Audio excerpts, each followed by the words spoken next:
Hello everyone, welcome again in my YouTube channel dear Guruji Ashish sir. तो आज के हमारे टॉपिक में हम लोग स्टडी करेंगे क्लास 10th की इस वीडियो की सीरीज में एक बहुत ही इंपॉर्टेंट टॉपिक रेसिस्टिविटी। नाम तो आपने सुना ही होगा, रेसिस्टिविटी। रेसिस्टिविटी क्या है, व्हाट इज रेसिस्टिविटी, और रेसिस्टिविटी किस किस फैक्टर पे डिपेंड करता है, रेसिस्टिविटी और रेसिस्टेंस में रिलेशंस क्या है, और इस तरह के मल्टीपल पॉइंट्स ऑफ व्यू आपको यहाँ पे देखने को मिलेंगे आज के हमारे वीडियो में। और साथ ही रेसिस्टिविटी पर बेस्ड कुछ न्यूमेरिकल्स भी आपको आज यहाँ जानने को सीखने को मिलेगा। तो इन सारी चीजों को देखने के लिए आप वीडियो को लास्ट तक देखना ना भूलें, और अगर आप चैनल पर नए हैं तो चैनल को सब्सक्राइब करना ना भूलें। और हाँ, आज के वीडियो को समझने के लिए आपने अगर हमारा लास्ट वीडियो रेसिस्टेंस का नहीं देखा है तो उसे जरूर देखें, क्योंकि रेसिस्टेंस का कॉन्सेप्ट अगर क्लियर नहीं है तो रेसिस्टिविटी समझने में आपको प्रॉब्लम हो सकती है। इसलिए रेसिस्टेंस का बेसिक नॉलेज आपके पास होना बहुत जरूरी है। तो आइए हम स्टार्ट करते हैं आज का रेसिस्टिविटी टॉपिक। तो आइए हम लोग देखते हैं कि रेसिस्टिविटी है क्या। रेसिस्टिविटी कहता है the resistance offered by a conductor of unit length having unit area of cross section। एक कोई कंडक्टर जिसका लेंथ यूनिट है, यूनिट मींस 1 मीटर 1 सेंटीमीटर, तो सिंपली ऐसा यूनिट के फॉर्म में ले तो 1 मीटर में ले सकते हैं। दैट मींस 1 मीटर लंबा कोई कंडक्टर जिसका area of cross section 1 square metre हो, तो इस सिचुएशन में उस कंडक्टर का जो टोटल रेसिस्टेंस होगा उस टोटल रेसिस्टेंस को ही हम कहेंगे रेसिस्टिविटी। ओके, तो आइए देखते हैं इसका define. The resistance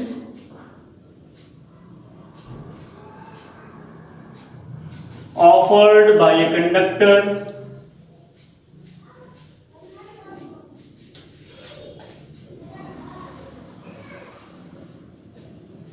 of unit length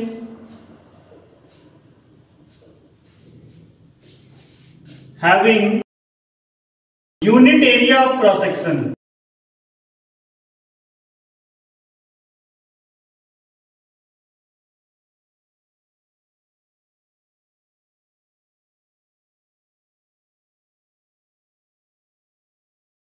is known as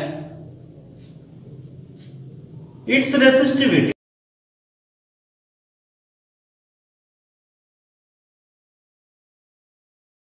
That means कोई भी बॉडी जिसका यूनिट लेंथ है, जिसकी लेंथ 1 मीटर और 1 सेंटीमीटर और 1 यूनिट है, और उसी यूनिट में अगर उसका area of cross section 1 square unit है, तो इस समय उस कंडक्टर का जो टोटल रेसिस्टेंस होगा वो टोटल रेसिस्टेंस ही कहलाएगा उस रेसिस्टेंस की रेसिस्टिविटी। किसी भी कंडक्टर का रेसिस्टेंस उस कंडक्टर के लेंथ ब्रेथ पे डायरेक्टली या मटेरियल पे डिपेंड नहीं करता है, मटेरियल के साइज पे डिपेंड नहीं करता है। रेसिस्टिविटी किसी भी मटेरियल का कांस्टेंट होता है, ठीक है। दैट मींस कोई मटेरियल का हम लेंथ ब्रेथ छोटा करते हैं, उसके रेसिस्टिविटी में कोई डिफरेंस क्रिएट नहीं होगा। तो आइए हम देखते हैं रेसिस्टिविटी का फॉर्मूला क्या है। रेसिस्टिविटी इज इक्वल टू, जिसे हम रॉ से डिनोट करते हैं, resistance into area of cross section upon length.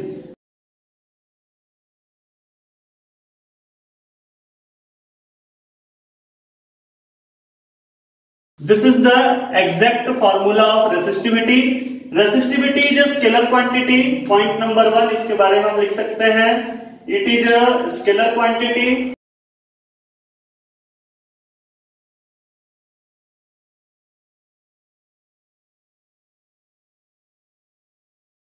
Point number 2, its SI unit is ohm meter, okay, and next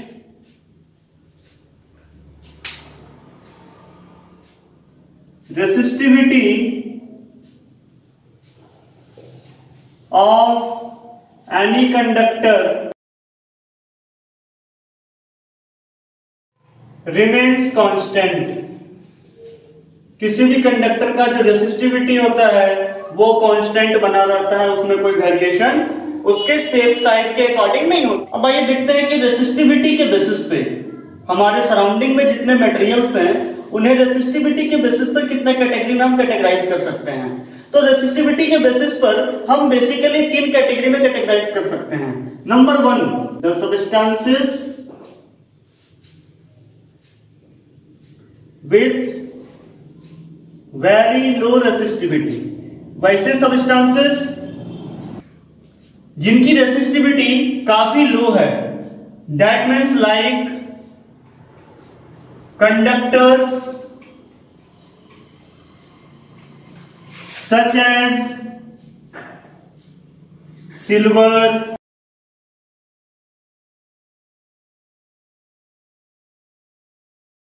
aluminium, copper, etc. इनकी रेसिस्टिविटी काफी लो होती है। नेक्स्ट हम कैटेगराइज कर सकते हैं, सेकेंड जो पॉइंट है, the substances with moderate resistivity,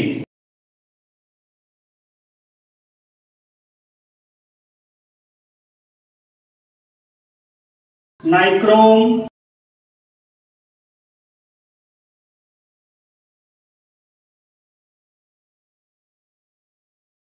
constantan, magnalin,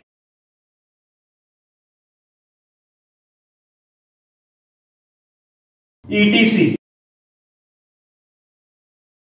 or any other alloys। तीसरा जो पॉइंट हम इसे डिवाइड कर सकते हैं वो है द सब्सटेंसेस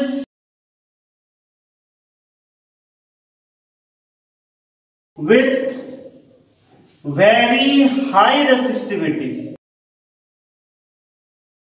वैसे सब्सटेंस जिनकी रेसिस्टिविटी बहुत हाई है, लाइक इंसुलेटर्स।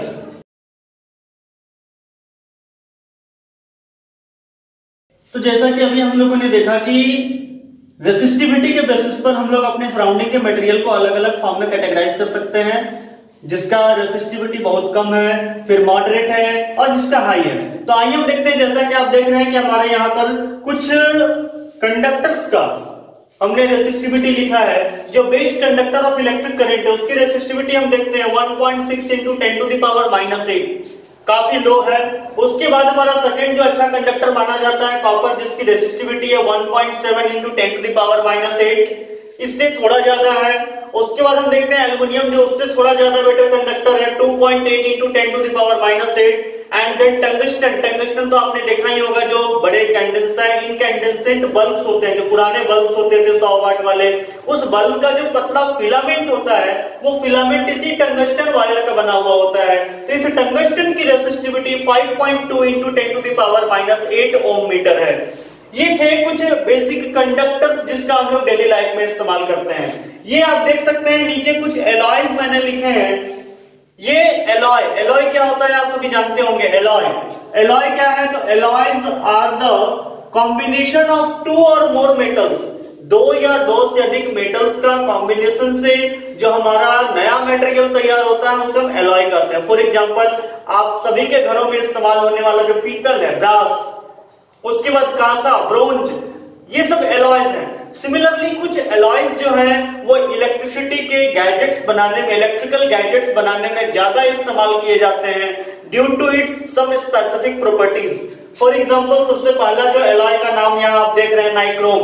नाइक्रोम का रेसिस्टिविटी होता है 150 × 10⁻⁸ ओम मीटर। ये नाइक्रोम की रेसिस्टिविटी आप देख सकते हैं, ये अदर कंडक्टर्स के कंपेयर में इसकी रेसिस्टिविटी काफी हाई है, और रेसिस्टिविटी हाई होने के कारण इसमें रेसिस्टेंस हाई होगा, as a result of which इसमें करंट का flow as compare to good conductors कम होगा, और ये हीटिंग एलिमेंट के रूप में ज्यादा इस्तेमाल किए जाते हैं। आपके घरों में जो इलेक्ट्रिक आयरन यूज होता है, उस इलेक्ट्रिक आयरन में, हीटर में, इन सारे हीटिंग एलिमेंट्स में, अभी मैं हीटिंग एलिमेंट के टॉपिक पे आऊंगा, heating effect of electric current में, तो वहां पर हम लोग डिस्कस करेंगे। तो नाइक्रोम, कांस्टेंटन, मैग्नेनिन, कार्बन, ये जो एलिमेंट्स हैं ये जो एलॉयज है इसका बेसिकली ज्यादा यूज होता है हीटिंग एलिमेंट्स बनाने में। तो nichrome 150 into 10 to the power -8 ohm metre, constantan 49 into 10 to the power -8 ohm metre, इसका नाइक्रोम से कम है रेसिस्टिविटी, दैट मींस इसका हीटिंग एलिमेंट के रूप में यूज करना कम बेटर होता है as compare to nichrome. Manganin 44 into 10 to the power 8 और कार्बन। नाइक्रोम जो है बेसिकली 4 एलिमेंट्स का कॉम्बिनेशन है, nickel, chromium, iron and manganese. ये अभी यूज किया जाने वाला एक बहुत ही अच्छा हीटिंग एलिमेंट माना जाता है। उसके बाद जो कॉन्स्टेंटाइन है, ये कॉन्स्टेंटाइन कॉपर एंड निकेल, ये 2 मेटल्स के कॉम्बिनेशन से तैयार किया गया एक एलॉय है। मैग्नेनियम जो है ये कॉपर, मैग्नीज और निकेल, ये बेसिकली 3 एलिमेंट्स के 3 मेटल्स के कॉम्बिनेशन से तैयार किया गया एलॉय है। तो इस तरीके से अलग अलग मेटल्स के कॉम्बिनेशन से जो हम एलॉय तैयार करते हैं, उस एलॉय का हीटिंग एलिमेंट के रूप में यूज किया जाता है। और इन सारे मटेरियल्स में आप एक चीज ऑब्जर्व किए होंगे जो कि मैंने पहले बताया कि रेसिस्टिविटी किसी भी कंडक्टर के शेप साइज पे डिपेंडेंट नहीं होती है। उस कंडक्टर का रेसिस्टिविटी ऑलवेज कांस्टेंट होता है, whatever will be its shape और साइज। तो आइए देखते हैं रेसिस्टिविटी टॉपिक पर बेस्ड कुछ इंपॉर्टेंट न्यूमेरिकल्स। तो सबसे पहले आप देख सकते हैं यहाँ एक क्वेश्चन मैंने लिखा है, piece of wire is redrawn until its length is doubled. एक वायर है जिसे फिर से ड्रॉ किया जा रहा है, फिर से लंबा खींचा जा रहा है, तब तक खींचा जाता है जब तक उसका लेंथ डबल नहीं हो जाता।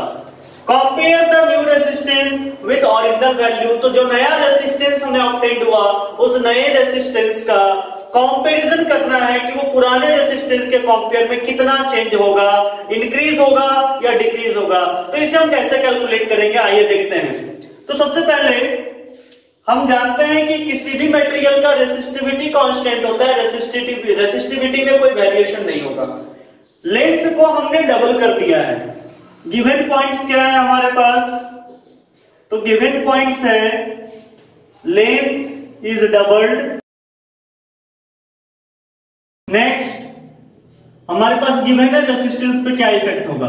तो सबसे पहले रेसिस्टिविटी इक्वल टू फार्मूला हमने क्या पढ़ा है, resistance into area of cross section upon length. Therefore resistance is equal to लिख सकते हैं rho into L upon A. ये हमारा रेसिस्टेंस का इक्वेशन हो गया। इन फर्स्ट केस में हमारा आर का वैल्यू क्या होगा, raw into L upon A. Okay, in second case जब हमने रेसिस्टेंस को कैलकुलेट करना है, लेंथ को चेंज कर दिया है। सेकेंड केस में let new resistance be R dash. मान लिया जाए नया जो रेसिस्टेंस है वो आर डैश है।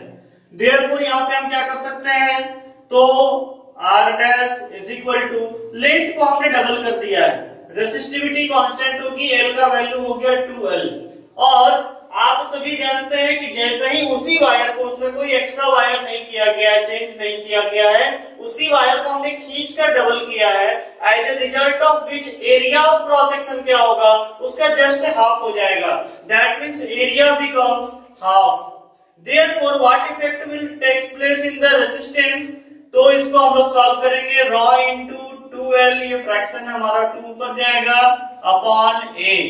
Therefore it can be written as 2 to the 4 rho into L upon A.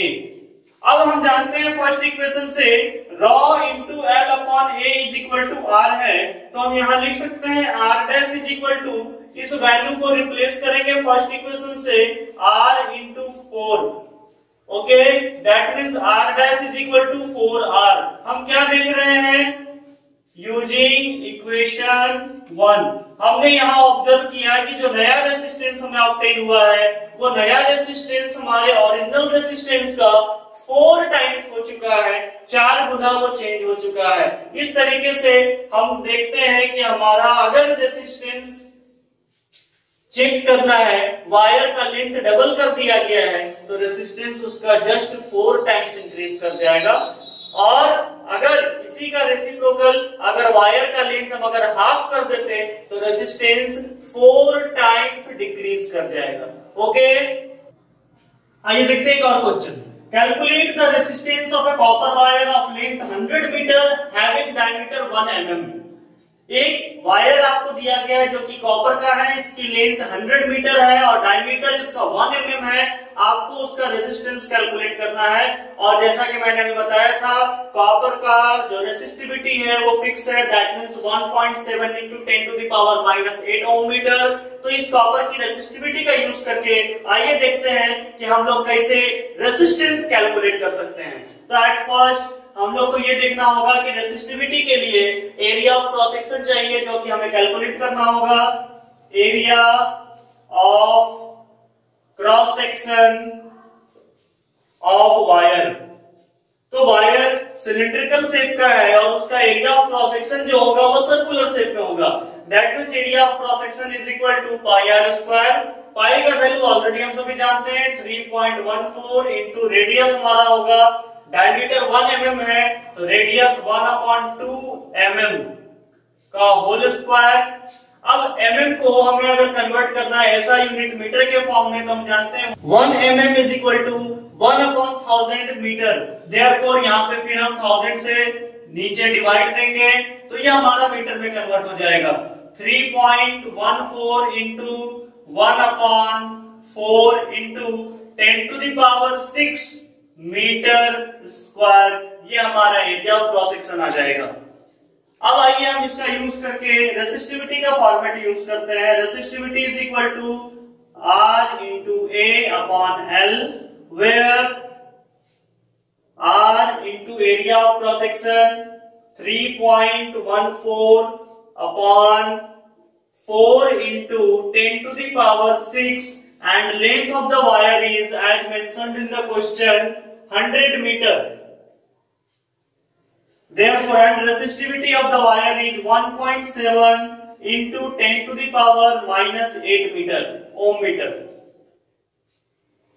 R into 3.14 upon 10 to the power 2 हमारा यहाँ ऐड होगा 4 into 10 to the power 8 and hence we can calculate R is equal to 1.7 into 10 to the power -8 into 4 into 10 to the power +8 upon 3.14. 10 to the power +8 and -8 finally get cancelled. Power remains 0 and 0 का value हमारा यहाँ पे 1 हो जाएगा। Multiply करेंगे 6.8 divided by 3.14। Approximate इसको हम 0 ले सकते हैं। हमारे पास जो वैल्यू आएगा वो 2.04 ओम, ये हमारा रेसिस्टेंस का वैल्यू हो गया। दैट मींस रेसिस्टिविटी की फार्मूला से हमने बहुत ही इजी वे में रेसिस्टेंस कैलकुलेट कर लिया है। तो आप लोगों को हमारा आज का वीडियो कैसा लगा कमेंट बॉक्स में जरूर लिखें, और अगर आप चैनल पे नए हैं तो लाइक और सब्सक्राइब करना ना भूलें। इससे हमारे और भी अपडेटेड वीडियोस आपको कंटिन्यू मिलते रहेंगे। Okay, thanks for watching my video.